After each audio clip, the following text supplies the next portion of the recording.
Olá, tudo bom? Continuamos com o nosso Maratona Prev Jovem. E hoje iremos falar especialmente sobre a aposentadoria do professor no regime geral de previdência.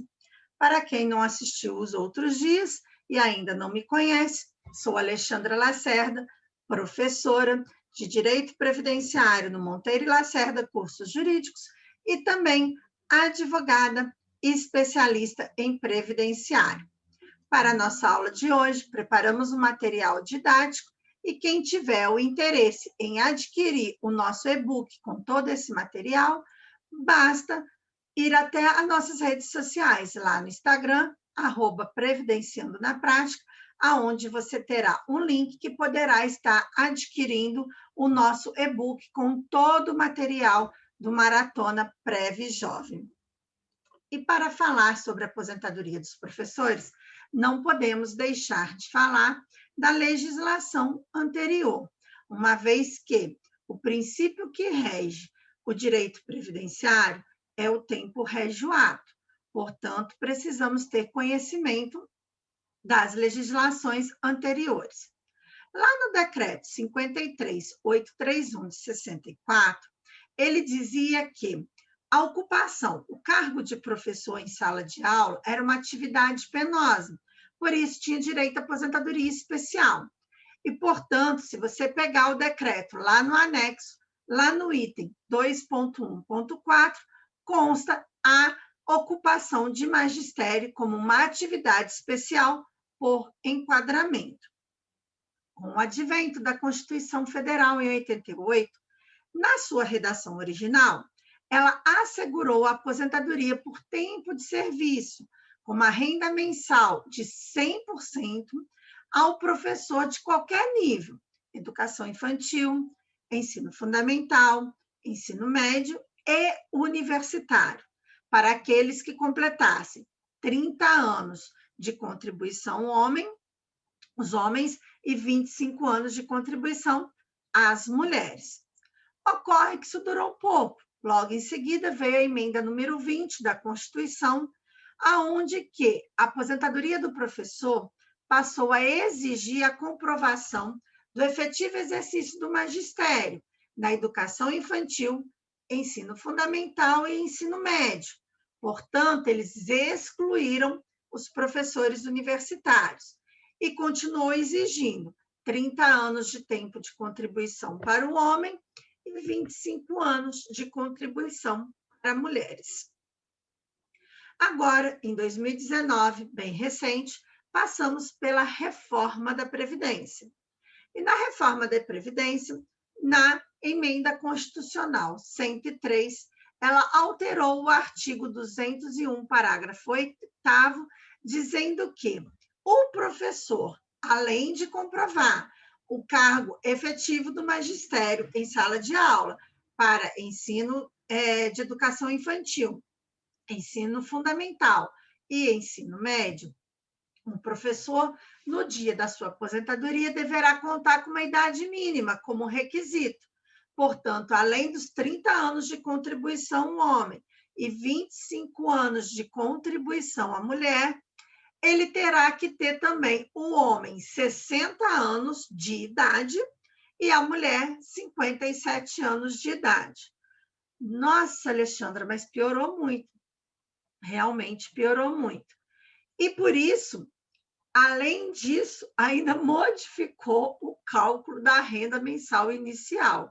Como vocês podem ver, a reforma da Previdência realmente trouxe um grande prejuízo aos professores.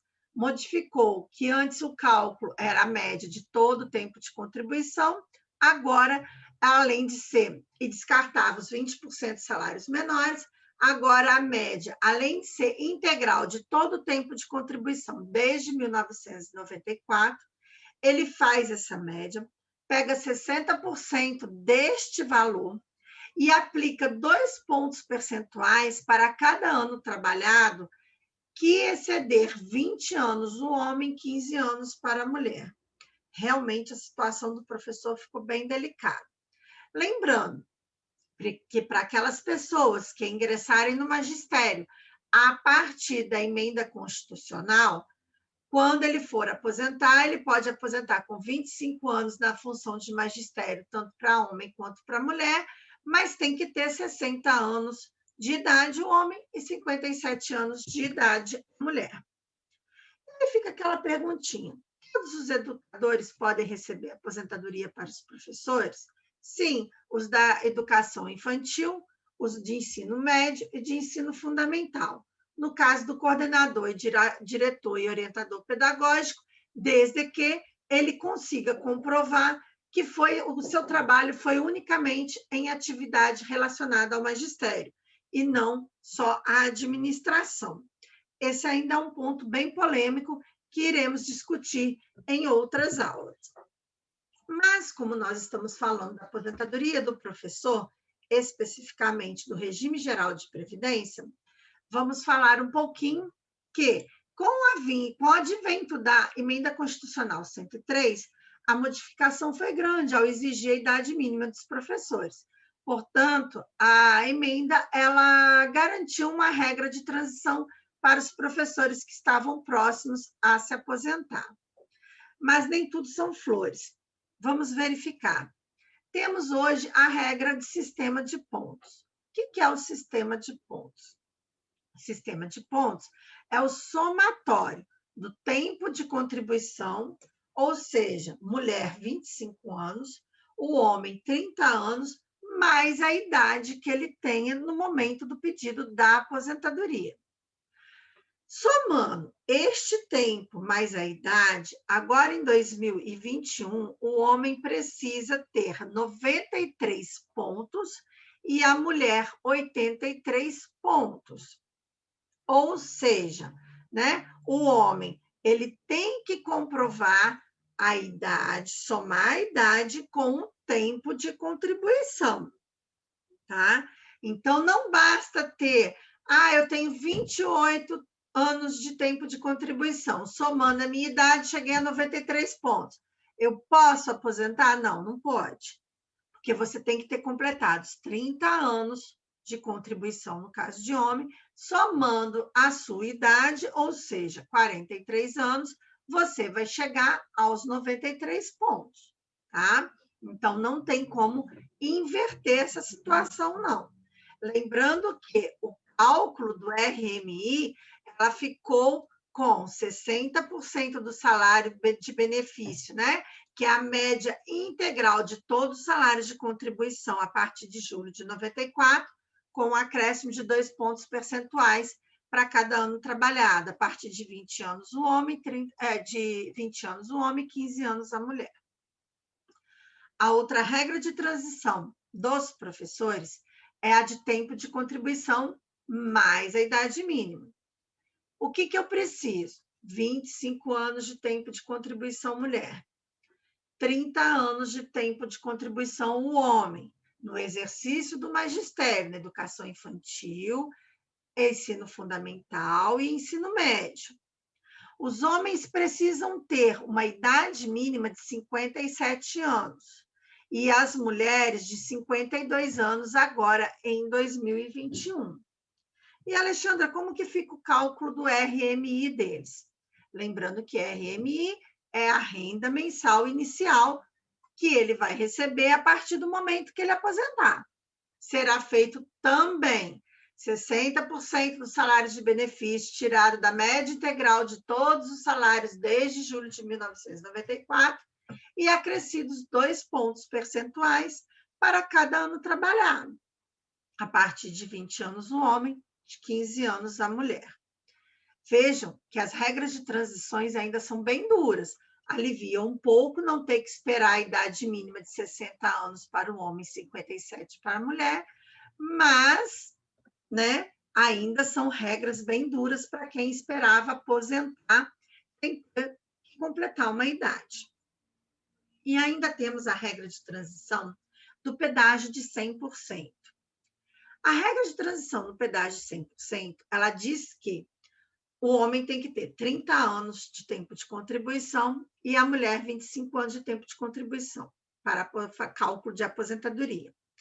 Nessa regra, o professor deverá trabalhar o dobro do que faltava para completar os anos de contribuição das regras antigas. Então, vamos lá. Ele tinha que ter 30 anos de contribuição. Ele estava com 27 anos. Faltava 2 anos para ele aposentar, quando entrou a emenda constitucional. Concorda comigo? Então, lá, em novembro de 2019, faltava 2 anos para ele aposentar. Ele sabia que ele iria trabalhar 2020 e 2021 iria se aposentar. Nessa regra de transição, ele tem que trabalhar 100% do que falta. Se faltavam 2 anos, ele tem que trabalhar, então, 4 anos. Então, em vez de se aposentar em 2021, como ele achou que iria aposentar, ele terá que trabalhar 2022 e 2023 e se aposentar somente em 2023, onde ele trabalhou 4 anos.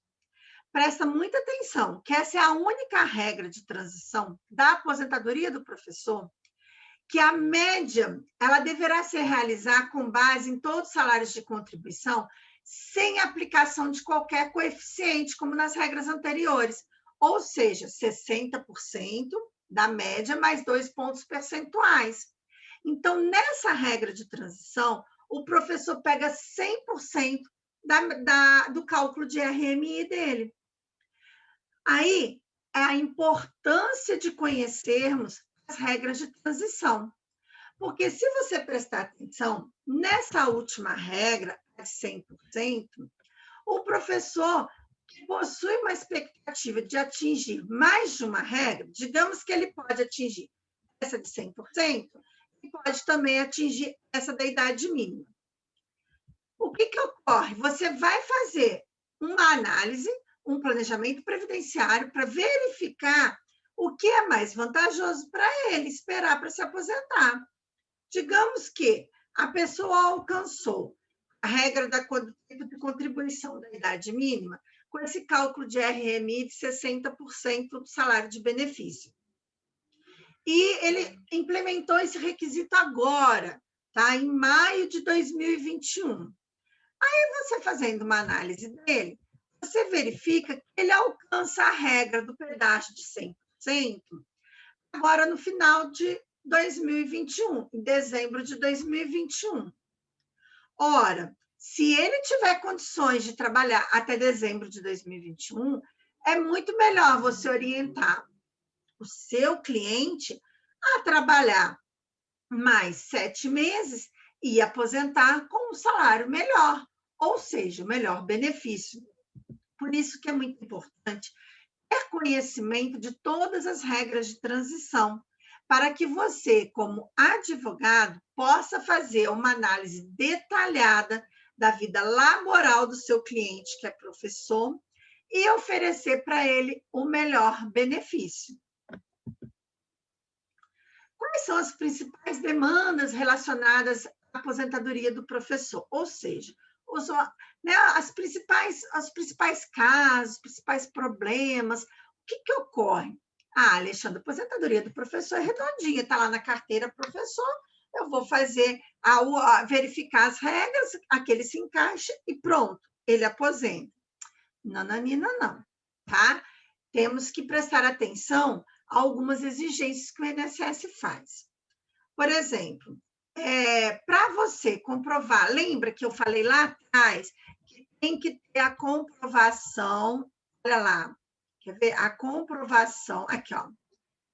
Comprovação do tempo efetivo no exercício das funções do magistério na educação infantil, ensino fundamental e ensino médio. Alexandra, por que você voltou nisso? Porque não basta ter na carteira professor. Você tem que comprovar que ele trabalhou como ensino, educação infantil, educação fundamental e ensino médio. Quando eu comecei a minha vida profissional, eu comecei como professora. Se você pegar minha CTPS, como eu trabalhei em escolinhas particulares, eu tenho lá professora de educação infantil. A minha carteira faz prova plena? Faz. Ela está sem rasura, e lá na função está professora de educação infantil. Então, se eu tivesse continuado a exercer a profissão de professora, eu não teria dificuldade para comprovar que eu fui professora de educação infantil. O que ocorre? É que, geralmente, quando faz o registro, colocam só professor. E aí o INSS abre uma exigência e pede para você comprove, apresente uma declaração que comprove qual foi a função deste professor nessa escola. Ou seja, ele era professor de educação infantil, de ensino médio, de ensino fundamental, ou ele era um professor universitário, de cursinho? Tem diferença. Portanto, precisamos fazer essa comprovação. E aí fica bem difícil, tá? Quando a contribuição ou a escola fechou e você não consegue fazer essa comprovação, e aí você vai ter que buscar, fazer uma busca, né? Se esses donos ainda existem, de uma escola particular, né, que fechou, se eles têm condições de estar emitindo essa declaração, se a escola faliu, se existe um síndico da falência dessa escola, né? Então, precisa, sim, verificar todos esses detalhes. E também, e quando a escola não verteu as contribuições para o INSS, e você tem o registro na carteira, você também tem que procurar a escola, né? As escolas particulares hoje, ainda mais agora, né, com essa situação da pandemia, né, muitas escolas estão fechadas, muitas escolas estão falindo. Então, você que é advogado, que está fazendo um planejamento previdenciário para um professor que não pode se aposentar agora, já o oriente a pedir uma declaração nessas escolas da função que ele exercia como professor, declarando se ele era professor de educação infantil, ensino fundamental ou ensino médio. Esse é o diferencial para você, advogado, que está aqui estudando e já prevendo, fazendo um planejamento para o seu cliente lá na frente. E se você é professor e está nos acompanhando aqui pelo YouTube, nessa Maratona Prev Jovem, não esqueça, se você trabalha numa escola particular, onde ela está tendo tendência a fechar, já peça essa declaração para que você tenha toda a documentação no momento em que você for se aposentar. Quais os documentos que eu devo usar para conseguir a aposentadoria dos professores? Então, vamos lá. Os documentos são sempre, quase na sua maioria, os mesmos. O registro da carteira de trabalho, lembrando que a carteira de trabalho é prova plena, desde que ela não esteja rasurada e esteja em boas condições. O CNIS, que está disponível lá no meu INSS, já começa a fazer uma prova. Lembra de pedir a declaração de estabelecimento de ensino, aonde você exerceu a atividade de professor. Então, você vai pedir para o seu cliente pedir essas declarações para as escolas. E a CTC, que é a certidão de tempo de contribuição para aqueles professores de escola pública de ensino vinculados ao regime próprio de previdência. CTC, Alexandra, sim, tem muitos professores que têm vínculo tanto por exemplo, na rede estadual quanto na rede particular. Ele pode ter duas aposentadorias? Nós já sabemos que pode. Ele pode ter uma aposentadoria do regime próprio e uma aposentadoria do regime geral.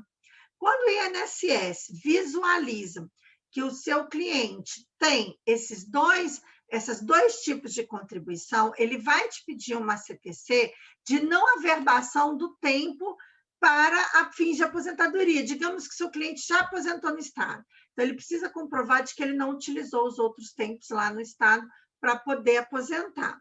Isso é muito importante ter. Outra coisa, às vezes, ele trabalhou no Estado.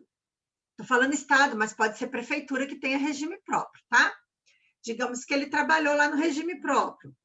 Ele trabalhou apenas 7 anos. Tá? Nos últimos 7 anos no regime próprio, mantém ainda o regime geral de previdência, mas ele quer levar esse tempo de regime próprio para o regime geral de previdência. Ele pode levar? Pode, Mas lembre-se que tivemos alteração pelo decreto 10.410, que se ele é concursado, ele vai precisar o quê? Pedir exoneração do cargo para conseguir esse CTC. Agora, se ele é um professor contratado, ele não precisa deixar de dar aula lá no Estado, porque, na verdade, ele está trabalhando para o regime próprio, mas ele está vertendo as contribuições para o INSS. Então, ele só precisa da CTC para comprovar que ele trabalhava, que ele está trabalhando como professor de educação infantil, ensino fundamental ou ensino médio. E não esqueça, voltando a lembrar, nós já estamos quase terminando a nossa aula, não basta estar na carteira professor para ter direito à modalidade de aposentadoria. Você precisa comprovar o efetivo exercício do magistério, educação infantil, ensino fundamental e ensino médio. Alexandre, eu sou professor universitário. Isso não vai me valer de nada? Vai, você vai poder aposentar pelo tempo comum, né? Tempo de contribuição, caso você se encaixe nas regras de transição, que a professora Michele já deu uma aula aqui no Maratona Prévio Jovem, ou por idade, dentro das regras do regime geral de previdência. Agora, se você tem esse período concomitante de professor de educação infantil, por exemplo, professor de ensino médio e professor universitário, o que será feito? Vai ser desmembrado, vai pegar somente aquele período que você trabalhou como professor de ensino de educação infantil, fundamental e média, vai ser somado, e a média aritmética também da RMI será feita só sobre esse tempo, tá bom? Você vai ter essa soma separada, tá ok? Então, fica aí a dica para você. E aí, Alexandra, aposentadoria do professor, que é servidor público em municípios sem regime próprio. Muitos municípios não criaram o seu regime próprio, e os professores estão vinculados ao regime geral de previdência. Então, eles irão seguir as regras do regime geral de previdência, ou seja, né? E não pelas regras do serviço público. Ou seja, ele vai estar nessas regras que acabei de apresentar para vocês. Ou ele terá que ter idade, né, de 60 anos o homem, 57 anos a mulher, e 30 anos de contribuição, né? No caso se estiver nas regras de transição, 30 anos de contribuição homem, 25 anos de contribuição mulher. E a aposentadoria do professor que trabalha em escola pública como contratado sem concurso público. É o que eu expliquei para vocês. Apesar dele trabalhar numa escola pública, ele não fez concurso. Portanto, ele segue as mesmas regras do professor de escolas particulares. E como que ele vai acertar isso na hora de aposentar? Ele vai pedir uma CTC, e como ele é contratado, ele não precisa ser exonerado do cargo, ele vai pedir uma CTC ao Estado, a escola vai chegar lá na escola, olha, eu preciso de uma CTC do Estado para comprovar que eu trabalho na educação infantil, no ensino fundamental, no ensino médio, para poder aposentar pelo regime geral de previdência. E aí ele faz prova do período que ele trabalhou. Bom, o nosso Maratona Prévio Jovem fica por aqui. A nossa dica nessa aula sobre aposentadoria do professor foi bem rapidinha, mas espero que tenha ajudado bastante a você que está iniciando na advocacia e ainda está sem tanto conhecimento dessas regras. Essas regras são muito importantes. Como vocês viram, pode fazer uma diferença muito grande na hora de realizar o cálculo de RMI quando você tem as regras de transição, tá? Fica aí a nossa dica, estude sempre, esteja sempre se atualizando. E lembre-se, conhecimento compartilhado é conhecimento multiplicado. Se você ainda não participa dos nossos grupos do WhatsApp e do Telegram, nos chame lá no direct do nosso Instagram, @previdenciando na prática, que nós estaremos incluindo vocês em nossos grupos. Um grande abraço e até a nossa próxima aula no Maratona Prévio Jovem. Um abraço para todos. Aguardo vocês em nossa próxima aula. Tchau, tchau.